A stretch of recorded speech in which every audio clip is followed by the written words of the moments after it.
আসসালামু আলাইকুম। তৃতীয় শ্রেণীর সুপ্রিয় শিক্ষার্থীবৃন্দ, আশা করছি তোমরা সকলে ভালো আছো। গত পর্ব পর্যন্ত আমি তোমাদের সাথে তোমাদের গণিত বইয়ের 55 নম্বর পৃষ্ঠা পর্যন্ত আলোচনা করেছি। এখন 56 নম্বর পৃষ্ঠা থেকে আলোচনা করব।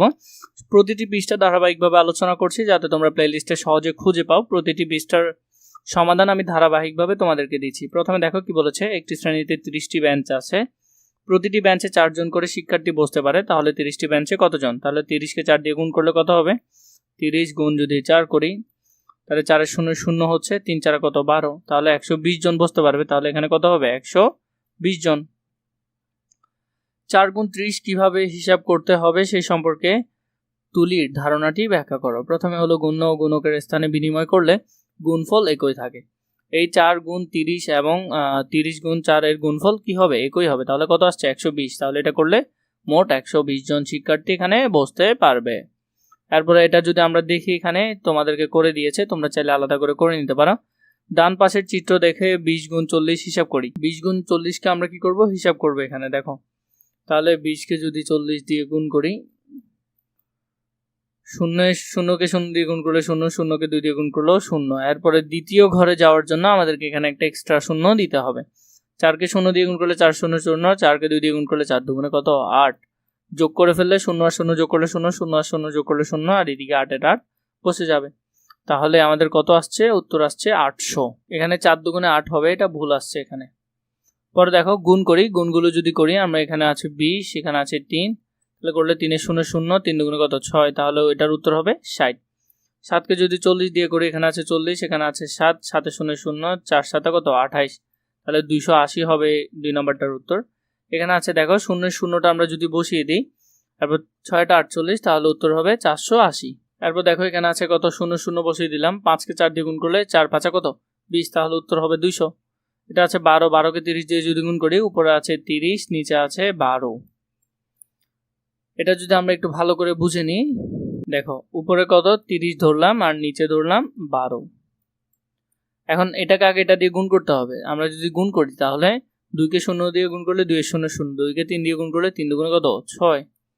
এখন এই ঘরের কাজে না শেষ, এই ঘর দিয়ে আবার গুণ করতে হবে না? 1কে 0 দিয়ে গুণ করার আগে আমাদেরকে দ্বিতীয় ঘরে যাওয়ার জন্য এখানে একটা এক্সট্রা 0 দিতে হবে।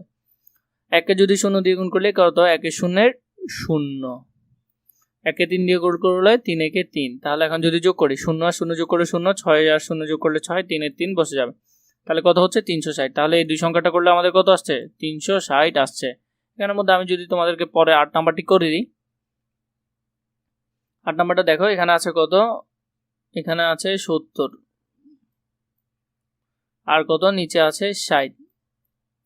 আগে 0কে 0 দিয়ে গুণ করলে 0, 0কে 7 দিয়ে গুণ করলেও 0। দ্বিতীয় ঘরে যাওয়ার জন্য আমাদেরকে এক্সট্রা একটি 0 দিতে হবে। 6কে 0 দিয়ে গুণ করলে 6 0 0ই হবে। 6 7 কত হয়? 6 7 হলো 42। তাহলে 0 আর 0 যোগ করলে 0, 0 আর 0 যোগ করলে 0, 2 এর 2 বসে যাবে, 4 এর 4 বসে যাবে। তাহলে 4200 হবে এটার উত্তর, 4200। এটা তোমরা পারবে। পরে দেখো কি বলেছে, মিনা 13টি পেন্সিল কিনেছে। যদি প্রতিটি পেন্সিলের দাম 21 টাকা হয় তবে সবগুলো পেন্সিলের মোট দাম কত? তাহলে আমরা যদি এটা করি তাহলে কত হবে? 21 গুণ 13, 21 আর 13 গুণ করলে কত হবে? যদি আমরা পাশে করি, এখানে হলো 21, এখানে হলো 13, 3 একে 3, 3 দুগুণে কত? 6। দ্বিতীয় ঘরে যাওয়ার জন্য কি দিতে হবে? একটা 0 দিতে হবে। 1কে 1 দিয়ে গুণ করলে 1 একে 1, 1কে 2 দিয়ে করলে 2 একে 2, তাহলে এখানে হলো 3 আর 0 যোগ করলে 3, 6 আর 1 যোগ করলে 7, এদিকে 2 বসে যাবে, তাহলে 273। তাহলে মোট হলো কত? 273 টাকা। তারপর দেখো এখানে এটি করে দেওয়া আছে, তোমরা চাইলে এখান থেকে ব্যাখ্যাটি দেখে নিতে পারো। তারপর এখানে আরো কিছু আছে, 21 ও 13কে স্থানীয় মানে প্রকাশ করি। 21 আর 13কে, যেমন 20 যোগ 1। প্রথমে আমরা যদি এটা করি তাহলে 21কে 13 দিয়ে যদি গুণ করি, প্রথমে দেখো আলাদা আলাদা করে সবগুলো কি করেছে? মান বের করেছে। মান বের করে এখানে যোগ করে কত আসছে? 273 আসছে। এটা তোমরা এখান থেকে দেখে নিতে পারবে। এরপর দেখো চিন্তা করে এখানে কিভাবে গুণটি করেছে সেটি এখানে ওরা দিয়েছে, এটা তোমরা দেখে নিও। পর আমরা এখানে উপর নিচে গুণগুলো করি। 4 দুগুণে কত হবে? 4 দুগুণে হবে 8, 4 একে কত? 4। দ্বিতীয় ঘরে যাওয়ার জন্য একটা 0, 4 এর কাজ শেষ। 2কে 2 দিয়ে গুণ করলে 4, 2কে 1 দিয়ে গুণ করলে 2 একে 2, তাহলে যদি যোগ করো 8 এর 8 বসে যাবে। 4 এর 4 এখানে, 4 আর 4 কত হবে? 8 হবে, আর এদিকে 2 হবে, তাহলে মোট কত হচ্ছে? 288। 3 আর 0 যোগ করলে হবে 0, 3 এর 0 0, 3 তিরিকা কত হচ্ছে? 9 হচ্ছে। এরপর প্রথমটার কাজ শেষ, তার জন্য একটা শূন্য আমাদেরকে দিতে হবে। 2 আর 0 যোগ করলে 2 এর 0 শূন্য, 2কে 3 দিয়ে করলে 3 দুগুণে কত হয়? 6 হয়। 0 আর যোগ করলে 0, 9 আর 3 যোগ করলে কত হবে? 9 আর 0 যোগ করলে হবে 9, আর 6 এর 6 বসে যাবে, তাহলে মোট 690। এইভাবে করে তোমরা চাইলে বাকিগুলোও করে ফেলতে পারো, এখানে আরো অনেক কয়েকটি দেওয়া আছে, সেগুলো তোমরা করে নিও। পাশাপাশি তোমাদেরকে এখানে কিছু গুণ দিয়েছে, গুণগুলো কিভাবে করবে তা তোমরা দেখে নিও। উপর নিচে আরো কিছু গুণ আছে, গুণগুলো আমরা দেখে নিই। এখানে যে উপর নিচে যে গুণগুলো আছে, গুণগুলো যদি আমরা একটু দেখি, এখানে কত আছে? 17, 68। 17, 68 যদি আমরা গুণ করি তাহলে আমরা এখানে কত পাচ্ছি? 17 আর 68 গুণ করলে পাচ্ছি 1165। এখানের মধ্যে আমি তোমাদেরকে একটা গুণ করে দেখিয়ে দিই। এখানের মধ্যে ধরো 91, 25। 91, 25কে করলে 5কে 1 দিয়ে গুণ করলে 5 একে 5 বসছে, এখানে 5 বসছে। 5কে 9 দিয়ে করলে 5 রং কত? 45, 45-এর 45 এখানে বসে যাবে, কারণ পরে আর কোনো সংখ্যা নেই। দ্বিতীয় ঘরে আসার জন্য কি করতে হবে? একটা শূন্য দিতে হবে। 2কে 1 দিয়ে গুণ করলে 2 একে 2 বসবে।